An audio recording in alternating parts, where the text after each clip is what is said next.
নমস্কার, আমি সোমা কুকসে সবাইকে স্বাগত জানিয়ে আজকে একটি অন্যরকম একটা কাতলা মাছের রেসিপি আমি আপনাদের সাথে শেয়ার করব। তবে কাতলা মাছের রেসিপি তো অনেক রকমভাবেই বানিয়েছেন, আপনারা অনেক রকমভাবে খেয়েছেন, তবে আজকের রেসিপিটা একটু অন্যরকম। দেখুন, এখানে কাতলা মাছের টুকরোগুলো, বড় বড় টুকরোগুলোকেই আমি একটু ছোট করে নিয়েছি, ছোট ছোট এভাবে টুকরো বানিয়ে নিয়েছি। এখানে ছোট ছোট টুকরো করে দুটো মাঝারি সাইজের আলু, আর এখানে আমার এক মুঠোর মতো গোবিন্দভোগ চাউল আছে। এদিকে নিয়েছি অল্প একটু আদা, টমেটো আর কাঁচা পাকা লঙ্কা কয়টা।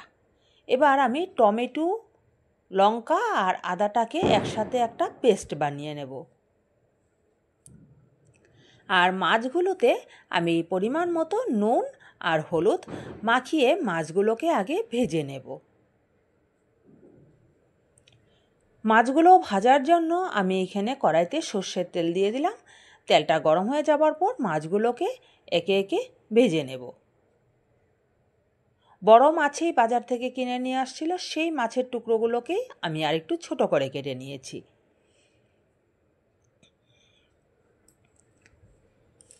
সবগুলো মাছ একসাথে দেওয়া যাবে না, অল্প অল্প করে আমি ভেজে নেব। তবে আপনি যদি আমার চ্যানেলের নতুন বন্ধু হয়ে থাকেন, অবশ্যই আমার চ্যানেলটিকে সাবস্ক্রাইব করে পাশে থাকা বেল নোটিফিকেশনটি অন করে দিয়ে আমার সঙ্গে থেকে যাবেন। তবে আমি যে কোনো নিত্য নতুন ভিডিওই ছাড়ি না কেন, সর্বপ্রথম আপনাদের কাছে পৌঁছে যাবে। এই মাছগুলো আমার ভাজা হয়ে গেছে, এগুলোকে তুলে নিচ্ছি। এই যে দেখুন, এইভাবে হালকা ব্রাউন কালার করে মাছগুলোকে তুলে নেব।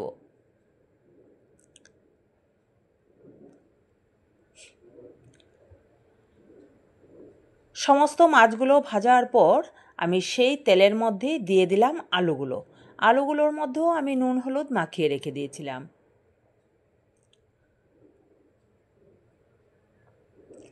আলুগুলো হালকা একটু ভাজা হয়ে গেছে, এবার আলুগুলোকেও আমি তুলে নেব।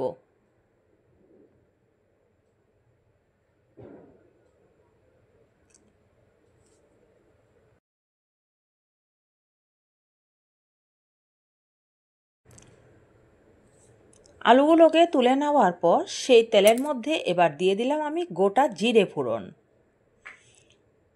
জিরেটা যখন একটু ভাজা হবে তখন আমি দুটো তেজপাতা ছিঁড়ে দিয়ে দিলাম এখানে। দিয়ে এবার আগে থেকে আমি ধুয়ে রেখে দিয়েছিলাম গোবিন্দভোগ চাউলটা, সেই চাউলটা দিয়ে দিয়েছি এখানে তেলের মধ্যে। এবার চাউলটা হালকা একটু ভেজে নেব। যখন চাউলগুলো একটু ফুটে যাবে তখনই বোঝা যাবে যে আমার এটা ভাজাটা হয়ে গেছে। দেখুন, চাউলগুলো কিন্তু আমার ফুটে উঠেছে। এবার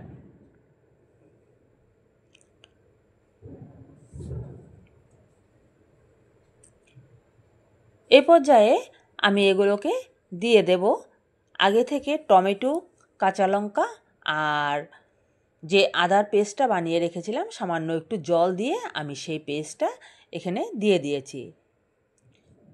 দিয়ে এবার গ্যাসের আঁচটা একটু লো করে দেব। পরিমাণ মতো আমি এখানে এবার বাদবাকি মশলাগুলো দিয়ে দিচ্ছি। দিয়ে দিলাম 1 চামচ জিরের গুঁড়ো, দিয়ে দিচ্ছি হাফ চামচের চাইতেও কম কাশ্মীরি লঙ্কার গুঁড়ো, সামান্য একটু জাস্ট কালারের জন্য দিলাম এটা। আর ঝালের জন্য ওইদিকে আমি কাঁচা লঙ্কাটা আমি পেস্ট করেই দিয়েছি। এবার সমস্ত মশলার সাথে চালটাকে ভালো করে একটু কষিয়ে নিচ্ছি।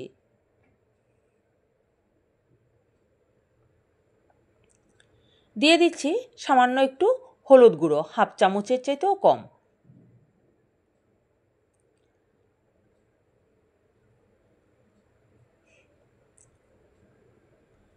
মশলাটা আমার কষানো হয়ে গেছে, দেখুন সুন্দর সাইড দিয়ে তেল ছেড়ে আসছে। এ পর্যায়ে আমি সামান্য একটু জল এখানে অ্যাড করে দিলাম। আর এই রান্নাটা বেশি ঝোল থাকবে না, একটু গামাখা টাইপের থাকবে, তাতেই কিন্তু এটা খাওয়াটা খুব টেস্টি হয়।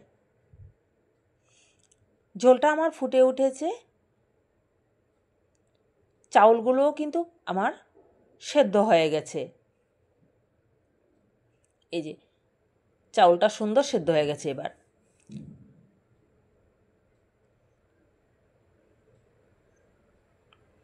এই পর্যায়ে আমি আগে থেকে ভেজে রাখা যে মাছ, আলু সব কিছু একসাথেই দিয়ে দেব, কারণ আলুগুলোকেও আমি ছোট ছোট করেই কেটে নিয়েছি, সেদ্ধ হতে বেশিক্ষণ আর সময় লাগবে না।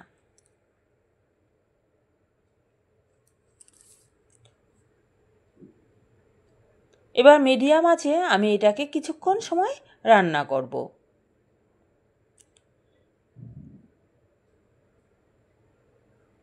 কিছুক্ষণ ফুটে উঠেছে দেখুন, তারপর কিন্তু এবার কিন্তু আমার ঝোলটা একটু শুকিয়ে আসছে।